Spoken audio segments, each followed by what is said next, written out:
He wore dirty clothes, with traces of unpainted paint still on his face, and actually barged into the interview for a job with an annual salary of $1 million. The supervisor who recommended him was stunned on the spot. The company's boss looked at him with disgust, unwilling to even glance at the man's resume. The man didn't apologize for his sloppy appearance. He looked at everyone sincerely and said, "I was detained overnight last night for failing to pay a traffic fine, so I didn't have time to change my clothes." Hearing this, the boss's expression turned even colder, and he casually threw out a tricky question. If someone came to an interview without even wearing a shirt, what would you think? He must have had on some really nice pants.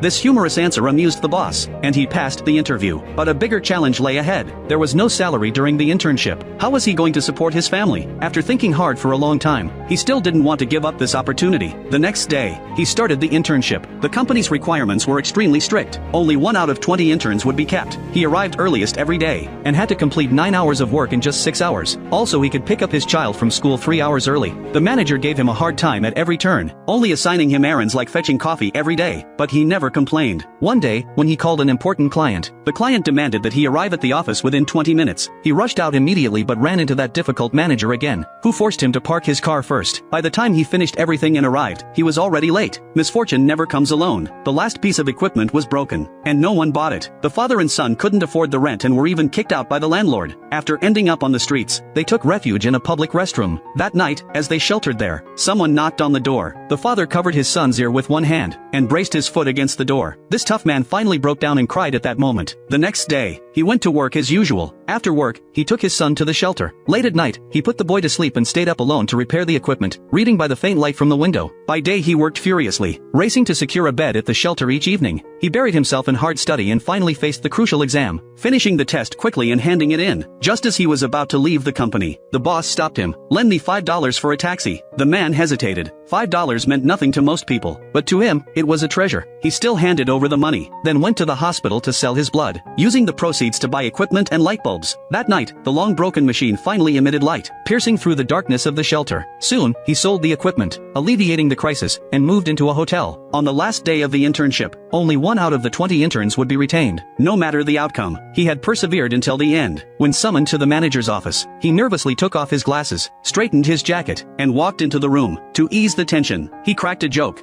I thought I'd, wear a shirt today, being the last day and all. Wear one tomorrow, though, okay? Because tomorrow's going to be your first day. If you'd like to work here as a broker. Would you like that, Chris? All his perseverance and suffering were finally rewarded in that moment. Overwhelmed, he stepped outside the firm and clapped for himself through tears in the crowded street. Like and subscribe and visit my channel.